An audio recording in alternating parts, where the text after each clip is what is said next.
അസ്സലാമലൈക്കും. അച്ചൂസ് ടൈമിൻ്റെ പുതിയൊരു വീഡിയോയിലേക്ക് എല്ലാവർക്കും സ്വാഗതം. ഇന്ന് നമ്മളെ കുട്ടികൾക്കൊക്കെ കൊടുക്കാൻ പറ്റിയിട്ടുള്ള ഒരു തട്ടിക്കൂട്ട് പിസ്സയുടെ റെസിപ്പിയാണ് കേട്ടോ കാണിക്കുന്നത്. നമ്മൾ പെർഫെക്റ്റ് പിസ്സ ഹട്ടിലെയും പാപ്പ ജോൺസിലൊന്നും പോലത്തെ പിസ്സ ആയിരിക്കില്ല. എന്നാലും കുട്ടികളൊക്കെ പൂതി പറയുന്ന സമയത്തൊക്കെ പെട്ടെന്ന് ഉണ്ടാക്കി കൊടുക്കാൻ പറ്റിയിട്ടുള്ളൊരു പിസ്സയുടെ റെസിപ്പി. വളരെ സിമ്പിളായിട്ട് നമ്മുടെ കയ്യിൽ ഒരു 4 സ്ലൈസ് ബ്രെഡും ഒരു കോഴിമുട്ടയും കുറച്ച് പാലും റവയും ഉണ്ടെന്നുണ്ടെങ്കിൽ പെട്ടെന്ന് ഉണ്ടാക്കിയെടുക്കാൻ പറ്റിയൊരു റെസിപ്പിയാണ് ഇത്. അപ്പം എങ്ങനെയാണ് ഇത് ഉണ്ടാക്കിയെടുക്കുന്നതെന്ന് കാണാം. അപ്പോൾ ഇതിനായിട്ട് ആദ്യം തന്നെ ഇത്രയും ഇൻഗ്രീഡിയൻസ് എടുത്തിട്ടുണ്ട്. ഇതിൽ നമുക്ക് ആ ഒരു സോയാ സോസും പിസ്സ സോസും ഒക്കെ കയ്യിലുണ്ട് എന്നുണ്ടെങ്കിൽ മാത്രം എടുത്താൽ മതി. അല്ലാന്നുണ്ടെങ്കിൽ നമ്മൾ സാധാരണ ടൊമാറ്റോ കെച്ചപ്പൊക്കെ വെച്ചിട്ടും നമുക്കിത് ഉണ്ടാക്കിയെടുക്കാം. പെർഫെക്റ്റ് ആയിട്ടുള്ള പിസ്സ ഒന്നും അല്ലല്ലോ. പിസ്സ എന്ന് പറയുമ്പോൾ നമുക്ക് ഡോ ഉണ്ടാക്കണം, മാവ് കുഴക്കാനൊക്കെ ബുദ്ധിമുട്ടായിരിക്കും. അപ്പോൾ പെട്ടെന്ന് ബ്രെഡൊക്കെ ഉണ്ടെന്നുണ്ടെങ്കിൽ നമുക്ക് ഈസി ആയിട്ട് ഉണ്ടാക്കിയെടുക്കാൻ പറ്റിയതാണ് ഇത്. അപ്പോൾ ഇതിനായിട്ട് നമ്മളിപ്പോൾ വെജിറ്റബിൾസ് ആയിട്ട് എൻ്റെ കയ്യിലുള്ളത് നമ്മളെ ഗ്രീൻ ക്യാപ്സിക്കം ഉണ്ടല്ലോ, അതും പിന്നെ ഒരു സവാളയും ഒരു തക്കാളിയും എടുത്തിട്ടുണ്ട്. ബ്ലാക്ക് ഒലീവ്സ് ഒക്കെ ഉണ്ടെന്നുണ്ടെങ്കിൽ അതൊക്കെ ചേർത്താൽ നല്ല പെർഫെക്റ്റ് ആയിട്ടുള്ള പിസ്സയുടെ ആ ഒരു ലുക്ക് കിട്ടും. അപ്പോൾ ഇതാ ഒരു പകുതി ക്യാപ്സിക്കം ക്യൂബ്സ് ആയിട്ട് കട്ട് ചെയ്തെടുത്തിട്ടുണ്ട്. പിന്നെ ഒരു സവാളയുടെ പകുതിയും ഒരു തക്കാളിയുടെ പകുതിയും, വലിയ തക്കാളിയാണെന്നുണ്ടെങ്കിൽ പകുതി മതി കേട്ടോ. അത് ക്യൂബ്സ് ആയിട്ട് കട്ട് ചെയ്തെടുത്തിട്ടുണ്ട്. ഇനി നമുക്ക് ആദ്യം ചിക്കൻ ഒന്ന് പൊരിച്ചെടുക്കാം. ആ ഒരു പിസ്സയിലേക്ക് വേണ്ടിയിട്ടുള്ള ചിക്കൻ.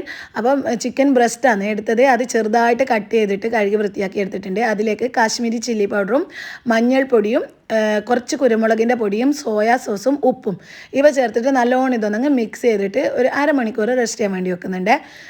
എന്നിട്ടിതാ അതിപ്പോൾ അവിടെ അടച്ചു വെച്ചിട്ടുണ്ട്. അപ്പോഴേക്കും നമുക്ക് ആ ഒരു പിസ്സയുടെ ബ്രെഡിൻ്റെ ആ ഒരു ഡോ തയ്യാറാക്കിയെടുക്കാം. അതിന് വേണ്ടിയിട്ട് ഞാനിപ്പം വെറും 4 സ്ലൈസ് ബ്രെഡ് മാത്രമേ എടുക്കുന്നുള്ളൂ കേട്ടോ. അപ്പോൾ നമുക്ക് 2 പിസ്സയോ അല്ലെങ്കിൽ വലിയ പാനിലൊക്കെയാണ് പിസ്സ ഉണ്ടാക്കുന്നത് എന്നുണ്ടെങ്കിൽ നമുക്ക് ബ്രെഡിൻ്റെ അളവ് കൂടുതലെടുക്കാം. അപ്പോൾ അതിനനുസരിച്ചിട്ട് മുട്ടയുടെ ഒക്കെ അളവ് കൂട്ടി കൊടുക്കണേ. അപ്പോൾ ഇതാ 4 സ്ലൈസ് ബ്രെഡ് എടുത്തിട്ടുണ്ട്. അതൊന്നങ്ങ് ഒരു പാത്രത്തിൽ പിച്ചിട്ട് കൊടുത്തിട്ട് ഒരു കോഴിമുട്ട പൊട്ടിച്ച് ഒഴിച്ച് കൊടുത്തതും പിന്നെ കുറച്ച് റവയും അതും ചേർത്ത് പിന്നെ കുറച്ച് ബേക്കിംഗ് സോഡ ചേർക്കുന്നുണ്ട്. ഇത് നിർബന്ധമൊന്നുമില്ല, ഉണ്ടെന്നുണ്ടെങ്കിൽ ഇട്ട് കൊടുത്താൽ നല്ലതായിരിക്കും.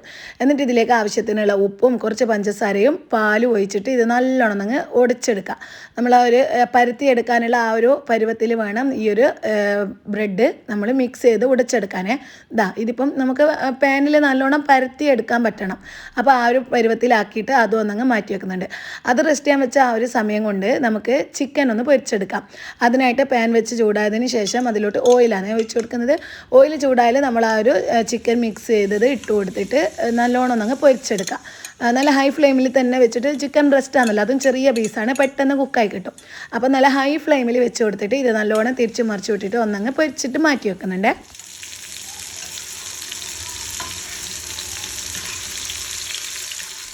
ഇനി ചിക്കൻ പൊരിച്ചിട്ട് ബാക്കി വന്നിട്ടുള്ള ആ ഒരു ഓയിലില്ലേ, അതിലേക്ക് നമ്മൾ ബ്രെഡിൻ്റെ ആ ഒരു മിക്സ് ഒഴിച്ച് കൊടുക്കുന്നുണ്ട്. എന്നിട്ട് ഇതെല്ലായിടത്തും സ്പ്രെഡ് ആകുന്ന തരത്തിൽ ഒന്നങ്ങ് പരത്തി കൊടുക്കുക. വലിയ പിസ്സയൊക്കെയാണ് വേണ്ടത് എന്നുണ്ടെങ്കിൽ നമുക്ക് ഈ ഒരു മാവ് തന്നെ തിന്നായിട്ട് ഒന്നങ്ങ് പരത്തിയിട്ട് വലിയ പാത്രത്തിൽ പരത്തിയിട്ട് ഇട്ട് കൊടുത്താൽ മതിയേ. എന്നിട്ട് ഇത് അടച്ച് വെച്ചിട്ട് ഒരു സൈഡ് ഒന്നങ്ങ് കുക്കായി വന്നാൽ നമുക്കിതൊന്നങ്ങ് തിരിച്ചിട്ട് കൊടുക്കാം. എന്നിട്ട് ഒരു ഫോർക്ക് വെച്ചിട്ട് ജസ്റ്റ് ഒന്നങ്ങ് കുത്തി കൊടുക്കുന്നുണ്ട് എല്ലായിടത്തും ഹോള് വരുന്ന തരത്തിൽ. കാരണം നമ്മൾ പിസ്സ സോസ് ഇതിൽ ഒഴിച്ച് കൊടുക്കുന്ന സമയത്ത് ആ ഒരു ഉള്ളിലൊക്കെ നല്ലോണം സ്പ്രെഡ് കിട്ടാൻ വേണ്ടിയിട്ട്. അപ്പോൾ പിസ്സ സോസ് ഒഴിച്ച് കൊടുക്കുന്നുണ്ട്. പിന്നെ ഈ ഒരു പിസ്സ സോസിൽ ഓൾറെഡി നമ്മൾ ബ്ലാക്ക് ഒലീവ്സ് ഒക്കെ കട്ട് ചെയ്ത് ഇട്ടിട്ടാണ് വരുന്നത്. അതുകൊണ്ട് തന്നെ നമുക്ക് സെപ്പറേറ്റ് ഒലീവ്സിൻ്റെ ആവശ്യം വരുന്നില്ല കേട്ടോ. ഇത് കഴിക്കുന്ന സമയത്ത് ഒലീവ്സ് കടിക്കാൻ കിട്ടുമ്പോൾ നല്ല ടേസ്റ്റ് ഉണ്ട്.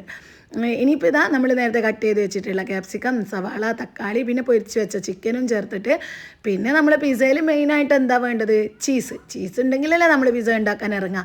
അപ്പോൾ മൊസറല്ല ചീസ് കുറച്ച് കൂടുതൽ തന്നെ ഇട്ട് കൊടുക്കുന്നുണ്ട്. എന്നാലായിരിക്കും കഴിക്കുന്ന സമയത്ത് ആ ഒരു കറക്റ്റ് പിസ്സയുടെ പോലെ തന്നെ ടേസ്റ്റ് കിട്ടുക. പിന്നെ അതേപോലെ തന്നെ ആ ഒരു പിസ്സയുടെ അതേ ഫ്ലേവർ കിട്ടാൻ വേണ്ടിയിട്ട് കുറച്ച് ഒറിഗാനോ കൂടി മുകളിൽ സ്പ്രെഡ് ചെയ്ത് കൊടുക്കുന്നുണ്ട്. എന്നിട്ട് അടച്ച് വെച്ച് ലോ ഫ്ലെയിമിൽ നമ്മൾ ആ ഒരു ചീസ് ഒന്ന് മെൽട്ടാകുന്നത് വരെ കുക്ക് ചെയ്തെടുക്കുക. ബ്രെഡും റവയൊക്കെ ആയതുകൊണ്ട് തന്നെ പെട്ടെന്ന് കുക്കായി കിട്ടും. ആ ഒരു ചീസ് മെൽട്ടാകുന്ന സമയം കൊണ്ട് തന്നെ നമുക്ക് ബ്രെഡും കുക്കായി കിട്ടുമേ.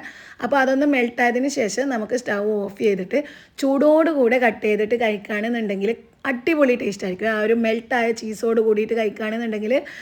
അപ്പോൾ ഇത്രയേ ഉള്ളൂ. എളുപ്പമല്ലേ ഉണ്ടാക്കിയെടുക്കാൻ. പെട്ടെന്ന് കുട്ടികളൊക്കെ പിസ്സ വേണം എന്നൊക്കെ പറയുന്ന സമയത്ത് ഈ ഒരു ബ്രെഡ്, എഗ്ഗ്, പിന്നെ പാല്, റവ, ചീസ് ഇത് ഉണ്ടെന്നുണ്ടെങ്കിൽ ഈ ഒരു ചിക്കനൊന്നും ഇല്ലാതെ വെറും വെജിറ്റബിൾസ് വെച്ചിട്ട് നമുക്ക് ഈ ഒരു പിസ്സ ഉണ്ടാക്കിയെടുക്കാൻ പറ്റുക. അപ്പം പ്രത്യേകം പറയുന്നു, ചൂടോടുകൂടെ കഴിക്കുകയാണെന്നുണ്ടെങ്കിൽ അടിപൊളി ടേസ്റ്റ് ആയിരിക്കും. പിന്നെ ആ ഒരു പെർഫെക്റ്റ് ആയിട്ടുള്ള നമ്മുടെ പിസ്സ ഹട്ടിലൊക്കെ പോലത്തെ പിസ്സയും പ്രതീക്ഷിച്ച് നിങ്ങൾ ഇത് ഉണ്ടാക്കരുത്. നമ്മളൊരു തട്ടിക്കൂട്ട് കുട്ടികളൊക്കെ പറ്റിക്കാൻ പറ്റിയിട്ടുള്ളൊരു പിസ്സ നല്ല ടേസ്റ്റാണ്. കുട്ടികൾക്ക് മാത്രമല്ല വലിയവർക്കും വൈകുന്നേരം ഒരു കട്ടൻ ചായയുടെ കൂടെ ഒരു പീസ് ഈ ഒരു സംഭവം കഴിക്കുകയാണെന്നുണ്ടെങ്കിൽ അടിപൊളിയായിരിക്കും. അപ്പോൾ എങ്ങനെ ഉണ്ടാക്കി നോക്കിയല്ലേ, ഒരു തവണ ഒന്ന് ട്രൈ ചെയ്ത് നോക്കുക. എന്നിട്ട് മറക്കാതെ ഫീഡ്ബാക്ക്സ് അറിയിക്കട്ടോ. ഇതുപോലുള്ള ഈസി റെസിപ്പീസൊക്കെ നിങ്ങൾക്ക് കാണാൻ ആഗ്രഹമുണ്ടെങ്കിൽ എന്താ വേണ്ടത്, നമ്മുടെ അച്ചസ് ടൈം എന്ന ചാനൽ സബ്സ്ക്രൈബ് ചെയ്യുക. പിന്നെ പിസ്സയൊക്കെ ഇഷ്ടപ്പെട്ട് നിങ്ങളുടെ ഏതെങ്കിലും ഫ്രണ്ട്സും കുട്ടികളൊക്കെ ഉണ്ടെന്നുണ്ടെങ്കിൽ അവർക്കൊക്കെ ഈ ഒരു വീഡിയോ മറക്കാതെ ഷെയറും ചെയ്ത് കൊടുക്കണേ. അപ്പോൾ ഇൻഷാ അല്ലാഹ് പുതിയൊരു വീഡിയോ ആയിട്ട് വീണ്ടും വരാം. അതുവരേക്കും എല്ലാവർക്കും അസ്സലാമലൈക്കും. ഇതാ കണ്ടില്ലേ, നല്ല ചീസി ആയിട്ടുള്ള പിസ്സ, എന്ത് ഭംഗിയാണെന്നോ. ഭംഗി മാത്രമല്ല നല്ല ടേസ്റ്റും ഉണ്ടായിരുന്നേ. ചൂടോടെ കഴിക്കണം, പ്രത്യേകം പറയുന്നു, ചൂടോടെ കഴിക്കുമ്പോഴായിരിക്കും ടേസ്റ്റ്. അപ്പോൾ ഓക്കെ, ശരി, അസ്സലാമലൈക്കും.